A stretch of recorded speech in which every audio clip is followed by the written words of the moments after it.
Here's my real love review of Miss Peregrine's Home for Peculiar Children by Ransom. It gets 2 stars. Here's why. Spoiler, spoiler, spoiler! This is a spoiler warning. Miss Peregrine's is a story about a group of children with unique gifts who are hiding in a time loop.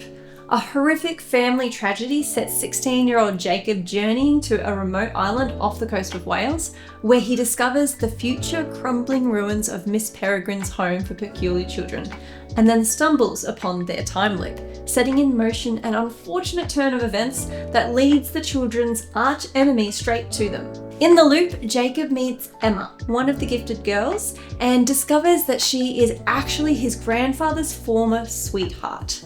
After getting over the shock of his appearance, given that he looks very much like his grandfather when he was his age, Emma begins flirting with Jacob, kissing him on the cheek and insisting on alone time together. Jacob experiences confusing feelings for her, undeniably attracted to her, but also painfully aware that he is just a stand-in for his grandfather and that it'd be wrong to take advantage of her. However, after privately committing to not pursue her romantically, Jacob gives into his desires and kisses her anyway, despite knowing how wrong it is. He also reads her private letters between his grandfather and her and admits that he has no intention of sticking around in their time loop. Emma is very demanding and controlling, and Jacob in the story is quite weak. But then they start to do the right thing by one another. She is indignant when Miss Peregrine tries to keep Jacob captive in the loop.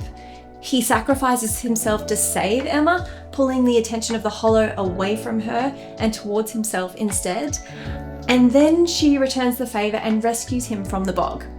He commits to staying with her and the others in the loop, and she gives up the photograph of her and his grandfather that she'd been carrying on her person for years, claiming she didn't need it anymore now that she has him. Both Emma and Jacob are deeply flawed characters, although Jacob sees some growth throughout the story, moving from weak and filled with lust to self-sacrificing. Emma has been holding on to her former sweetheart for too long, and it has made her jealous and possessive, and she doesn't really move past this. The only difference is that she has nothing to complain about because she ultimately gets what she wants in the end, for Jacob to stay with her.